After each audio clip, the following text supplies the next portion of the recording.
하나님의 말씀 야고보서 2장 1절부터 13절까지 다 같이 읽겠습니다. 시작. 내 형제들아, 영광의 주 곧 우리 주 예수 그리스도에 대한 믿음을 너희가 가졌으니 사람을 차별하여 대하지 말라. 만일 너희 회당에 금 가락지를 끼고 아름다운 옷을 입은 사람이 들어오고 또 남루한 옷을 입은 가난한 사람이 들어올 때 너희가 아름다운 옷을 입은 자를 눈여겨보고 말하되 여기 좋은 자리에 앉으소서 하고 또 가난한 자에게 말하되 넌 거기 서 있든지 내 발등상 아래에 앉으라 하면 너희끼리 서로 차별하며 악한 생각으로 판단한 자가 되는 것이 아니냐. 내 사랑하는 형제들아, 들을지어다. 하나님이 세상에서 가난한 자를 택하사 믿음에 부요하게 하시고 또 자기를 사랑하는 자들에게 약속하신 나라를 상속받게 하지 아니하셨느냐. 너희는 도리어 가난한 자를 업신여겼도다. 부자는 너희를 억압하며 법정으로 끌고 가지 아니하느냐. 그들은 너희에게 대하여 일컫는 바 그 아름다운 이름을 비방하지 아니하느냐. 너희가 만일 성경에 기록된 대로 내 이웃 사랑하기를 내 몸과 같이 하라 하신 최고의 법을 지키면 잘하는 것이거니와 만일 너희가 사람을 차별하여 대하면 죄를 짓는 것이니 율법이 너희를 범법자로 정죄하리라. 누구든지 온 율법을 지키다가 그 하나를 범하면 모두 범한 자가 되나니 간음하지 말라 하시니가 또한 살인하지 말라 하셨은즉 네가 비록 간음하지 아니하여도 살인하면 율법을 범한 자가 되느니라. 너희는 자유의 율법대로 심판받을 자처럼 말도 하고 행하기도 하라. 긍휼을 행하지 아니하는 자에게는 긍휼 없는 심판이 있으리라. 긍휼은 심판을 이기고 자랑하느니라. 아멘.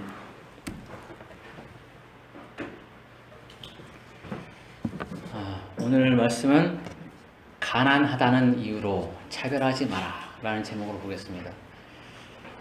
가난하다는 이유로 차별하지 마라. 자, 오늘 본문의 주제는 그냥 봐도 이렇게 딱 알 수 있습니다. 사람을 차별하여 대하지 말라는 것입니다. 그리고 그 이유는 1절에 나와 있듯이 영광의 주, 곧 우리 주 예수 그리스도에 대한 믿음을 너희가 가졌으니 입니다. 예수님에 대한 믿음을 가지고 있으니 차별하지 말라는 것입니다. 예수님에 대한 믿음이 무엇이기에 그것을 가지고 있으니 사람을 차별하지 말라고 하는 것일까요? 제자들은 예수님이 하나님의 아들이며 메시아인 것을 믿습니다. 그리고 그분이 모든 사람들의 죄를 용서하시기 위해 십자가에서 피 흘려 죽으시고 또 장사되었다가 사흘 만에 부활하셔서 승천하시고 하나님 보좌 우편에 계신 것을 믿습니다. 그리고 예수님이 채찍에 맞음으로 모든 사람의 연약한 것과 질병을 다 고치신 것을 믿습니다. 그런데 이러한 것들을 믿는 것과 사람을 차별하지 않는 것에는 무슨 상관관계가 있는 것일까요? 왜 예수 믿는 사람들은 다른 사람을 차별하면 안 되는 것일까요? 그것은 예수님이 어떤 분인가, 그리고 왜 십자가에서 죽으셨나, 그리고 예수님이 하신 말씀의 주제가 무엇인가를 알면 쉽게 해결이 됩니다. 지금부터 이 세 가지에 대해서 얘기를 할 것입니다. 예수님이 어떤 분인가, 왜 십자가에 죽으셨나, 예수님이 하신 말씀의 주제가 무엇인가. 먼저 빌립보서 2장 6절에서 빌립은 예수님을 이렇게 표현하고 있습니다. 그는 근본 하나님의 본체시나 하나님과 동등됨을 취할 것으로 여기지 아니하시고 근본 하나님의 본체시라 이렇게 말하고 있습니다. 이 말씀은 예수님이 곧 하나님이시라는 것을 말하고 있습니다. 그리고 요한복음 1장에서 요한은 예수님이 태초부터 계신 하나님이심과 또 모든 만물을 창조하신 창조주이심을 말하고 있습니다. 그리고 그 안에 생명이 있음을 말하고 있습니다. 1절에 보면 태초에라는 말이 이렇게 나옵니다. 그런데 이 태초부터 계셨다는 이 말은 지구가 만들어졌을 때 그 태초를 말하는 것이 아닙니다. 요한복음의 태초라는 말은 태초라는 말은 성경에 딱 2번 나오는데 한 번은 창세기 1장 1절에 나오죠. 그리고 또 한 번은 요한복음 1장 1절에 나옵니다. 그런데 이 태초라는 말이 같은 의미는 아닙니다. 전에도 잠깐 언급을 했었지만 우리가 잘 아는 것처럼 창세기의 태초는 그야말로 이 땅, 이 지구, 우주 만물이 만들어졌던 때, 그때 천지창조의 태초를 말합니다. 그러나 요한복음의 태초는 하나님이 존재하시는 그 기원의 때, 즉 영원 전부터의 태초를 말합니다. 그러면 어느 태초가 먼저인지 아시겠죠? 요한복음의 태초가 먼저 있는 태초입니다. 이렇게 태초부터 계시고 만물을 창조하시고 또 생명을 소유하고 계신 분이 예수님이십니다. 그리고 하나님이 사람을 창조하실 때 하나님의 형상과 모양을 또 닮게 창조하셨습니다. 모든 면에서 하나님을 닮게 창조된 것입니다. 그분의 속성과 성품이 우리 사람 안에 그대로 있게 된 것입니다. 그리고 그 속성과 성품은 사랑과 겸손입니다. 창세기 1장 31절에 보면 하나님은 모든 만물을 창조하시고 마지막에 사람을 창조하셨는데, 사람을 창조하시고 나서는 심히 좋아하셨다라고 기록되어 있습니다. 다른 것들을 창조하실 때는 단순히 그냥 좋았다 이렇게만 되어 있는데, 사람을 창조하시고 나서는 심히 좋아하셨다는 것입니다. 왜냐하면 하나님 자신을 닮게 만드셨기 때문입니다. 그리고 사랑으로, 애정으로 더 깊이 그렇게 사람을 만드셨기 때문에 심히 좋아하셨던 것입니다. 우리네 사람도 결혼해서 자식을 낳으면 그 자식이 그렇게 이쁘고 사랑스럽지 않습니까? 그것은 우리가 하나님을 닮았기 때문에, 그분의 사랑이 우리 안에 있기 때문입니다. 그래서 하나님이 사람을 창조하시고 심히 기뻐하셨던 것처럼 우리도 자식을 낳으면 그 자식이 그렇게 기쁨이 되고 사랑스러운 것입니다. 자, 또한 빌립보서 2장 6절에 8절을 보면 하나님의 사랑과 겸손함이 잘 나타나 있습니다. 그는 근본 하나님의 본체이신 하나님과 동등됨을 취할 것으로 여기지 아니하시고 오히려 자기를 비워 종의 형체를 가지사 사람들과 같이 되셨고, 또 사람의 모양으로 나타나사 자기를 낮추시고 죽기까지 복종하셨으니 곧 십자가에 죽으심이라. 하나님은 사람을 창조하실 때 사랑으로 창조하셨고, 그 사람에게 자유의지를 주시고 모든 만물을 다스리는 권세도 주셨습니다. 그런데 사람은 그 자유의지를 잘못 사용해서 하나님이 주신, 하나님이 아닌 하나님이 아닌 사단의 말에 귀를 기울였고, 결국 꼬임에 넘어가서 하나님이 주신 모든 권세를 사단에게 넘겨주고 말았습니다. 그리고 그 범죄함의 대가로 지옥 형벌을 면할 수 없게 되었습니다. 하나님은 아담에게 선악을 알게 하는 나무의 열매를 먹으면 반드시 죽으리라고 말씀하셨는데, 사람은 그 말씀을 새겨 듣지 않았던 것입니다. 그 말씀의 심각성을 깨닫지 못했던 것입니다. 결국 아담의 범죄함으로 모든 인류는 단 한 사람 예외 없이 둘째 사망, 곧 지옥의 형벌을 받게 되었습니다. 하나님은 자신이 사랑으로 창조한 사람이 비록 스스로의 선택이었지만 지옥 형벌을 당하는 것을 두고 볼 수 없었습니다. 회개의 기회를 주었지만 사람은 회개하지 않았고, 결국 하나님 자신이 희생할 수밖에 없었습니다. 그래서 하나님 본체이심에도 불구하고 그 자리를 버리고 낮아지셔서 이 땅에 사람의 모습으로 오셨고 죽기까지 복종하심으로 사람을 대신해서 십자가에서 죽으신 것입니다. 사랑과 겸손을 몸소 보여주신 것입니다. 우리는 어느 누구도 쉽게 내 자식을 다른 사람의 잘못 때문에 대신 죽도록 내어주지 못합니다. 흔히 금쪽 같은 자식이라고 말을 하지요. 아주 귀한 자식이라는 말입니다. 그렇기 때문에 선뜻 다른 사람에게 내주지 못하는 것입니다. 더더군다나 다른 사람이 잘못해서 죽어야 하는데 그 사람을 대신해서 자기 자식이 죽도록 내어주지는 못합니다. 이것은 어려운 정도가 아니라 거의 불가능한 것입니다. 불가능합니다. 그러나 예수님은 우리를 너무나 사랑하셔서 사람의 사랑보다 더 큰 사랑으로 높은 하나님의 그 하늘 보좌를 버리고 천한 사람의 모습으로 이 땅에 오셔서 죄인인 우리를 대신해서 기꺼이 십자가에서 피 흘려 죽으셨습니다. 하나님 아버지는 예수님을 보내셨고 예수님은 기꺼이 순종하고 복종하고 십자가에서 죽으셨습니다. 우리는 예수님의 십자가의 죽음을 쉽게 생각하는 경향이 있습니다. 예수님은 하나님이시니까 십자가의 죽음은 아무것도 아닐 거야 라고 생각하기가 쉽습니다. 그러나 예수님이 잡히시기 전 겟세마네 동산에서 기도하실 때 기도의 내용을 보면 그 죽음이 결코 쉽지 않았음을 알 수 있습니다. 결코 만만하지 않았음을 알 수 있습니다. 마태복음 26장 36절 이후로 보면 예수님이 하신 기도가 나오는데 이렇게 기록되어 있습니다. 이에 말씀하시되 내 마음이 매우 고민하여 죽게 되었으니 너희는 여기 머물러 나와 함께 깨어 있으라 하시고 조금 나아가서 얼굴을 땅에 대시고 엎드려 기도하여 이르시되 내 아버지여 만일 할만하시거든 이 잔을 내게서 지나가게 하옵소서. 그러나 나의 원대로 마시옵고 아버지의 원대로 하옵소서. 내 마음이 매우 고민하여 죽게 되었으니 이렇게 말씀하고 있고 만일 할만하시거든 이 잔을 내게서 지나가게 하옵소서. 예수님은 이 기도를 3번씩이나 하셨습니다.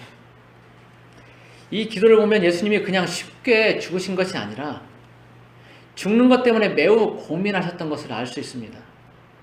할 수만 있으면 이 잔을 내게서 지나가게 해달라고 하셨습니다. 이것은 예수님이 자신의 십자가의 죽음 때문에 얼마나 고민했는지를 보여주고 있고 할 수만 있으면 십자가의 죽음을 당하고 싶지 않았던 그 마음을 절절하게 나타내 보여주고 있습니다.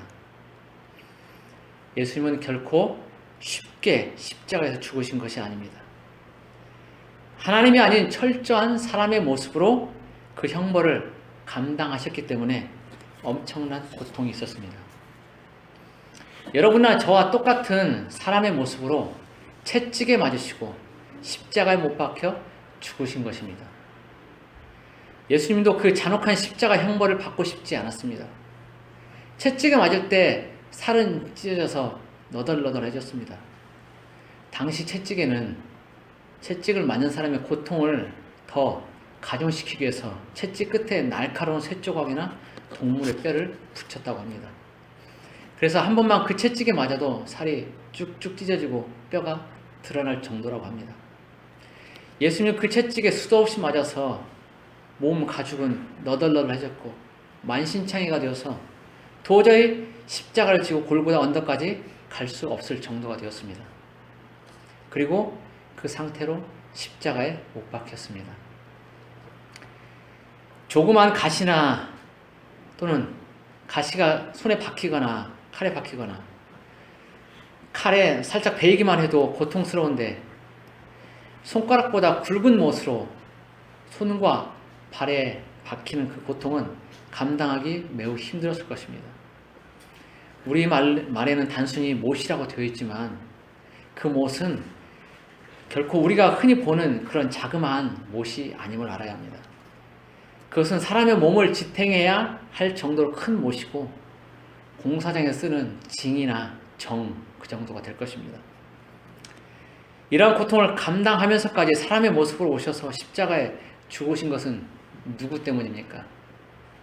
무엇 때문입니까? 바로 나 때문입니다. 나를 죄에서 구원하시기 위해서입니다. 나를 너무나 사랑하시기 때문입니다. 사람이 자기 자식을 내어 주기가 쉽지 않은 것처럼 하나님도 쉬운 결정은 아니었을 것입니다. 그러나 하나님은 자신의 고통보다 자신이 창조한 사람이 더 소중했습니다.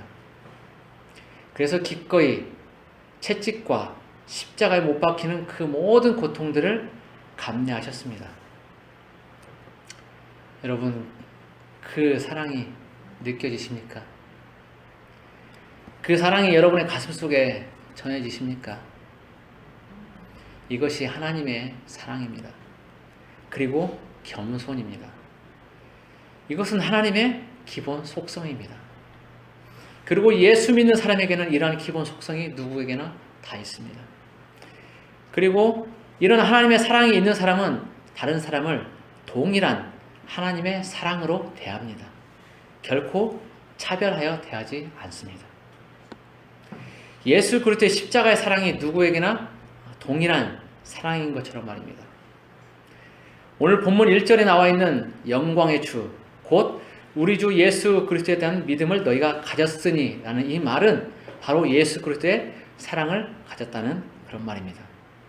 그러니 그 사랑으로 대하고 사람을 차별하여 대하지 말라는 것입니다. 예수 믿는다고 하면서 사람을 차별하여 대하는 것은 옳지 않다는 것입니다. 오늘 본문에서 그 예를 보여주고 있습니다. 어떤 사람이 교회 예배하러 오는데 아주 좋은 비싼 옷을 입고 손가락에는 다이아몬드와 비싼 보석들로 치장을 하고 옵니다. 그리고 이어서 남루하게 입은 가난한 사람이 들어옵니다. 그런데 안내를 맡은 사람들이 그 둘을 다르게 차별해서 대합니다. 화려하고 비싼 옷을 입고 손가락에 치장을 한 그 사람을 눈여겨보고 그 사람을 좋은 자리로 안내를 합니다. 그런데 남루한 차림의 가난한 사람에게는 별 관심도 보이지 않고 거기 서 있든지 뭐 대충 바닥에 앉아 있든지 라고 말을 합니다. 야고보는 4절과 9절에서 이렇게 가난하다는 이유로 차별해서 함부로 대하는 것을 악하고 죄를 짓는 것이라고 말을 합니다. 그리고 이어서 이렇게 말합니다. 5절에 내 사랑하는 형제들아 들을지어다. 하나님이 세상에서 가난한 자를 택하사 믿음에 부요하게 하시고 또 자기를 사랑하는 자들에게 약속하신 나라를 상속으로 받게 하지 아니하셨느냐. 하나님께서 가난한 자들을 택하사 믿음에 부요하게 하시고 약속하신 나라를 상속받게 하셨다고 합니다. 가난한 모든 사람이 믿음에 부요한 것은 아니지만 대체적으로 가난한 사람들이 믿음에 부요한 것은 사실입니다. 부자는 가진 것이 많아서 이 땅에서 자신의 부를 의지하며 자랑하고 거들먹거리며 살지만 가난한 사람은 이 땅에서 가진 것이 없으니 천국을 소망하며 살고 하나님을 믿으며 사는 것이 일반적인 삶입니다. 물론 가난해도 믿음 없는 사람도 있고 부자여도 믿음 좋은 사람도 있습니다. 다윗이 그 예지요. 다만 여기에서 야고보가 말하는 것은 특수한 것이 아닌 일반적인 삶을 말하는 것입니다. 많은 경우가 그렇다는 것이지 다 그렇다는 것은 아닌 것입니다. 얼마 전에 모 항공회사 회장 부인과 자녀들의 갑질이 문제가 되어서 한동안 뉴스에 헤드라인을 장식한 일이 있었습니다. 회장 부인이 그 회사에서 일정한 지위는 없지만 그 회사 운영에 실질적으로 참여하고 간섭하여서 회사 직원들에게 폭언을 하고 함부로 대했고 또 자녀들도 그 회사 직원으로 있으면서 역시 다른 직원들에게 함부로 했다는 것입니다. 그들은 자신들이 가진 지위와 권세를 한껏 활용했고 그것은 직원들, 곧 다른 사람들을 사랑하고 존중하는 것이 아닌 군림하고 억압하는 쪽으로 악용되었습니다. 물론 우리는 그 뉴스를 있는 그대로 믿을 수는 없습니다. 그렇지만 그 뉴스를 통해서만 보기 때문에 우리는 그렇게 판단할 수밖에 없습니다. 우리는 실제 그들이 그렇게 했는지 그렇게 당했는지 알 수 없습니다. 다른 사정이 있는지도 알 수 없습니다. 그러나 그 뉴스를 통하거나 또는 보편적으로 볼 때 누군가에게 막대한 지위와 권세, 영향력이 있을 때 그것을 남용하지 않고 절제하며 공정하게 사용하기란 그리 쉽지 않습니다. 자기 관리하에 있는 사람들을 사랑하며 겸손하게 사는 일은 더더욱 쉽지 않습니다. 안타깝지만 이 항공회사 같은 일들도 그래서 일어나지 않았나 싶습니다. 하나님의 사랑을 알고 그렇게 대했다면 그런 불미스러운 일들은 일어나지 않았을 것입니다. 물론 거대한 회사를 운영하는 데 있어 사랑만 가지고 운영할 수는 없습니다. 규율과 규칙이 있고 나름 내부 사정이 있기 때문에 그 모든 것을 고려하면서 하다 보면 여러 가지 말 못할 애로사항이 생길 수 있는 것입니다. 그러나 우리가 살아가면서 기본적으로 가져야 하는 마음은 예수님처럼 다른 사람을 사랑하는 것일 것입니다. 그렇게 하다 보면 당연히 다른 사람을 존중하게 될 것이고 차별하여 대하는 일은 없어질 것입니다. 야고보는 오늘 본문에서 가난한 자들이 믿음에 부유하다고 하면서 부자들이 하는 일들을 나열하는데 그것은 그들은 가난한 자들을 억압하고 법정으로 끌고 가며 예수의 이름을 비방한다고 합니다. 가난한 자들에게 자비를 베풀지 않고 그들이 빌려간 돈을 갚지 못하면 법정으로 끌고 와서 해결한다는 것입니다. 하나님은 이스라엘 백성에게 매 7년마다 면제년을 두고 50년째는 희년을 줘서 가난한 자들을 보호하시고 그들에게 자비를 베풀도록 하셨지만 부자들은 그렇게 하지 않고 오히려 가난한 자들을 법정으로 끌고 와서 돈을 받아내거나 그들을 노예로 삼거나 했다는 것입니다. 그리고 그들은 이 땅에서 부유하게 살았고 죄라는 것을 인식하지 못하고 살았기 때문에 굳이 구세주나 천국이 필요하지 않았고 그래서 예수라는 이름을 배척했고 비방까지 했다는 것입니다. 그까지 예수 뭐하러 믿냐고. 예수 믿으면 돈이 나오냐 밥이 나오냐. 나는 내 돈을 믿고 내 주먹을 믿는다라고 말하면서 말입니다. 물론 예수 믿으면 돈도 나오고 밥도 나옵니다. 그리고 그 사람이 그런 것은 그 사람이 그 비밀을 모르기 때문에 그렇게 말하는 것입니다. 예수 믿으면 영원한 생명도 나옵니다. 예수 믿으면 천국도 나옵니다. 어리석은 자들은 눈에 보이는 것만 보고 믿습니다. 그래서 예수님이 구세주라는 것을 믿지 않고 천국이나 지옥이 있는 것도 믿지 않고 영생이 있다는 것도 믿지 않습니다. 이처럼 부자들은 가난한 자들을 억압하고 예수의 이름도 비방하니 그들에게 빌붙어서 아첨하지 말고 가난하다는 이유로 차별하지 말라고 말합니다. 차별하는 죄를 짓지 말라고 합니다. 살면서 차별이 아예 없을 수는 없습니다. 초대교회 모습이 다시 실현되지 않는 한 어느 정도의 차별은 있을 수밖에 없습니다. 사지 멀쩡하면서 아무 일도 하지 않고 빈둥거리고 술만 마시고 노는 사람을 열심히 일하면서 삶에 최선을 다하는 사람과 같이 대할 수는 없는 것입니다. 사회가 돌아가려면 지위가 구분되고 역할이 있고 그에 따른 차별은 있을 수밖에 없습니다.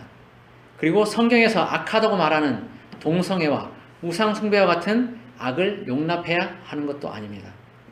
잘못된 것과 악한 것을 잘못되었다고 악하다고 말하지 말라는 것도 아닙니다.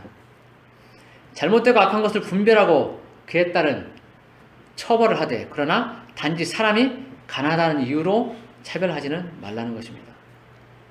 하나님은 가난한 사람들에게 관심이 많습니다. 성경 66권을 통틀어 한 단어로 말한다면 그것은 사랑입니다. 하나님을 마음을 다해 사랑하고 이웃을 내 몸과 같이 사랑하는 것입니다. 이것을 정성으로 실천할 때 가난하다는 이유로 차별받는 일은 없어질 것입니다. 부디 주님의 이 엄하신 명령을 잘 준행함으로써 가난한 이웃을 내 몸처럼 돌보고 차별하지 않으며 사랑하는 우리 모두가 되기를 예수님의 이름으로 축복합니다.